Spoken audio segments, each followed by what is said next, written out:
Hello, this is Mitsuki Podfic, and this is a continuation of Small Problems, Chapter 3, New House. The walk to the car didn't take long, since it was just outside the station, though getting inside the car was another story. Come on, kiddo, just get in the car, please, President Mike begged as he tried to get in with Izuku. He wasn't putting that much effort, though. Izuku was sure if he really was trying, they would have been driving already. Please, you're gonna hurt your little arms pulling there on the car like that. Don't you want to get away from all the bad people at the station? Yes. Well, Izuku would like to get as far away from that hell and the people in it. He wasn't going to do so when the end result would lead him being in a pro hero's house, much less a pro who has the ability to burst his eardrums in a matter of seconds. Sho, Lin whimpered. Please help me. I don't want to accidentally hurt him. Right, the other pro says as he began to reach for Izuku's hands to separate them from the car. No. Izuku tried to keep his hands on the car, but to no avail. Damn it, he is not going into the car without a fight. Thanks, Sho. President Mike began only to be interrupted by an ear-piercing scream. Eek, he said, standing up straight in surprise and almost dropping Izuku. If he lost hold was anything to go by. The scream was loud, and I mean loud. Izuku didn't know he was capable of such a scream. He was typically quiet when he was younger to avoid any unwanted attention, so the loudness of it came as a surprise to him as well, so much that he nearly stopped. President Mike had a shocked and confused look on his face and seemed to want to cover his ears, but with Izuku squirming around, he wouldn't be able to do without dropping him. The eraser, however, had no such obstacles, covering his ears immediately, which allowed Izuku to put in his arms back on the door of the car. Kid, Izuku, please, we need to go, Izuku just screamed, louder to the point where his throat started to swell. Come on, the man continued to whine with a look of displeasure on his face, like Izuku was physically hurting him.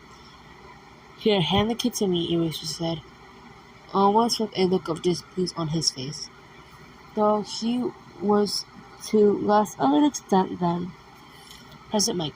President Mike handed him over, and rather quickly too. Then he moved to touch both his ears, specifically a black device around his ears, one that Izuku had not noticed before. Finally, sweet silence, the man said as soon as he took his hand away from his ears, smiling, which should not be the case, since he was still screaming as loud as he could.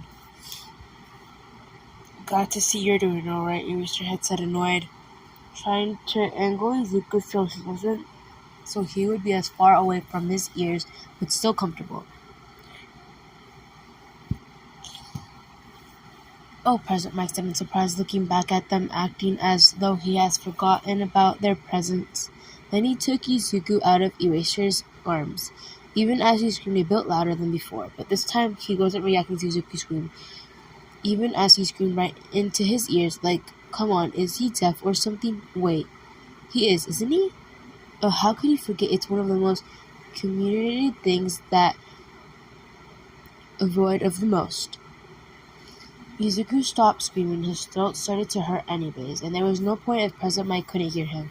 He still tried to pull away, though, but his actions were ineffective, and his arms were getting sore so much that they actually started to hurt. With that, President Mike easily got him into the car. He tried to reach for the door, but it closed in his face, trying to open, but nothing. Thank God for the children lock. He heard Eraser mumble as he entered the front of the car and buckled the seatbelt. Izuku still trying to continue and open the door, though, pulling on it with all his strength, but the door just wouldn't move. How pathetic is he? Cough. The kid slugged against after trying and failing to open the car door. There was a look of disappointment and hesitation on his face. He didn't like the look on the kid's face. If there was an option to walk to their house instead, he would, especially since the kids seemed determined on not getting in the car, but with the probability of there being a bounty on the poor kid's head, that wasn't a good idea. He turned his hearing aids back on. He really wished he didn't accidentally break his other ones. I mean, they were fine, I guess. They did their job, and it would be nice to have automatic noise regulations when Izuku started screaming. He was so quiet beforehand. Who would have thought he had the vocal cords that could go up against his? The kids continued to look uncomfortable as the car ride continued, curling in on himself as he stared out the window, which only made Hisashi feel worse. Does he have a fear of cars or something? Maybe claustrophobic of some sort? He has to keep in mind for next time. Maybe get him a stuffed toy. We're almost there, kiddo. Don't worry, he tried to reassure him, though that seemed to have the opposite effect on the kid, curling himself into further and a look that Hisashi would almost describe as depart on his face. Well, that ain't good. It didn't take long for them to finally make it to their apartment. With a car, it wasn't that fast, and traffic wasn't bad today. As they got out of the car, Izuku held on to him tighter as he looked towards their building. With that, Hisashi could only describe as fear now. It'll be alright, he tried to reassure. We're just gonna hang out in there for a bit anyways. We have cats. You can meet them if you want. The kid didn't react to any of his words. Whether that was because he didn't understand or was too scared, Hisashi had no idea. He didn't even know which one he's hoping it was. The trip upstairs was uneventful, just a lot of walking since they chose the stairs over the elevator just in case the kid was claustrophobic. Not like it was a problem though, their apartment was only on the 3rd floor anyways. And Hisashi needed to get his steps in today anyway, so it was a win-win. The car ride was fine. No, Izuku was lying. It was terrible. Every second of it, nothing eventful even happened during the car ride, but still made him feel hollow, like he was 6 again, just getting sent to the next home that will take him. Even the apartment looked similar, though this one did look a bit more expensive. Makes sense if a pro lives here. It'll be fine, he heard a faint voice say. I heard that those people have cats. Isn't that exciting? I'm sure both will be happy to meet you. They weren't.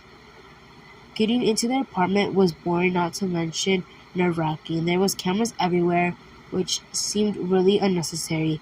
They took the stairs, which Izuku wasn't sure if he should be grateful for or not. You excited for the cats? President Mike smiled as the racer went through to open the door. We have 3 empty pockets, pretty sweet, so I'm sure you'll be able to better. That's if you could find her, Eraser said, though I'm sure she'll be good to you once you do. Mike nodded. She really is the sweetest cat in the world. She'll love you, and I'll make sure she'll love you too, he says as they enter the apartment, and wow, it was amazing. The apartment was spacious, but that could be due to Izuku's size. The apartment was also really put together, though there was a picture of the wall, a lot of which had Eraser and Present Mike together. They must be really good friends with the amount of pictures of them together, not to mention the fact that Eraser seems to have a key to Mike's apartment. Or maybe they're roommates. The detective did mention both of them being his temporary guardians. Maybe that's why.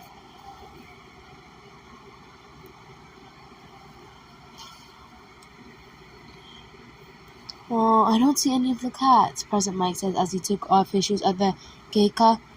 They're probably in the room sleeping, Eraser replied, not taking off his shoes, which is good.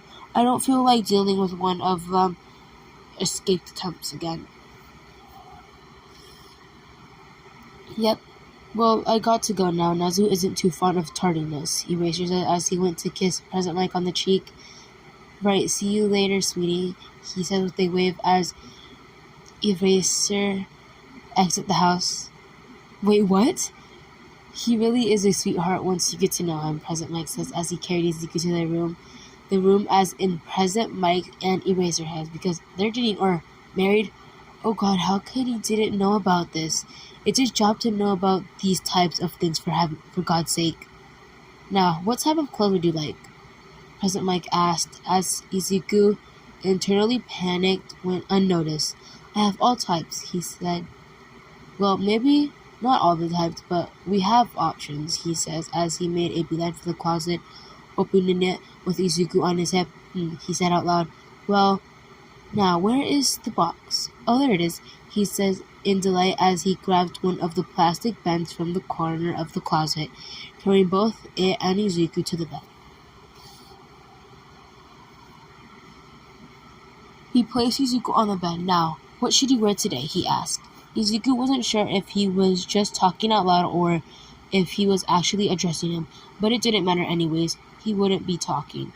How about this? He said, exciting, holding up a pair of blue overalls with a cat coming out the pocket. Cute, right? Izuku just looked away. No. How about dinosaurs? He continued to ask, going through all of the clothes in the bin, it seems.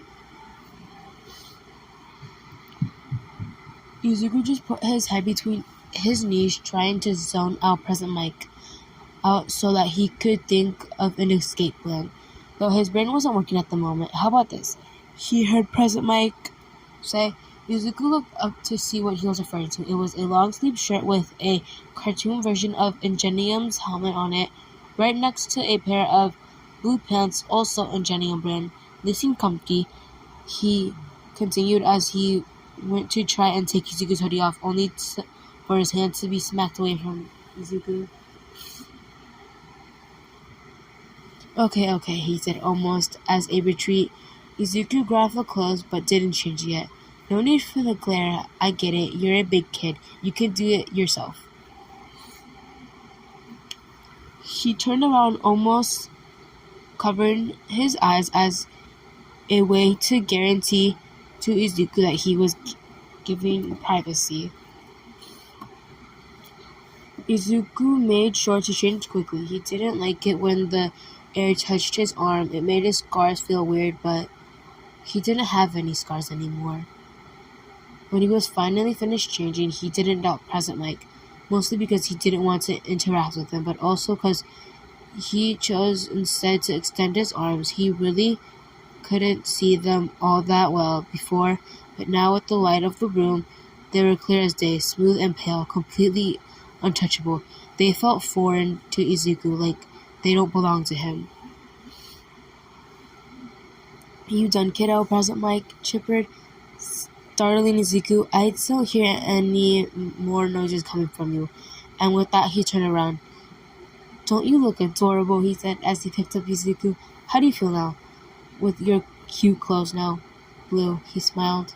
Now come on, let's go get a snack, he says as he carried Izuku, chatting away to any nonsense he could think of. It was nice. Comfortable, even in a way. Face against his shoulder, listening to one of his favorite heroes. When Izuku closed his eyes, he almost imagined. We could even watch a movie if you want, Hazashi wondered out loud as he looked down at the kid trying to and gain a reaction, only to realize that he fell asleep. Or, I guess we could sleep too. Well, have a good night, evening, wherever you are.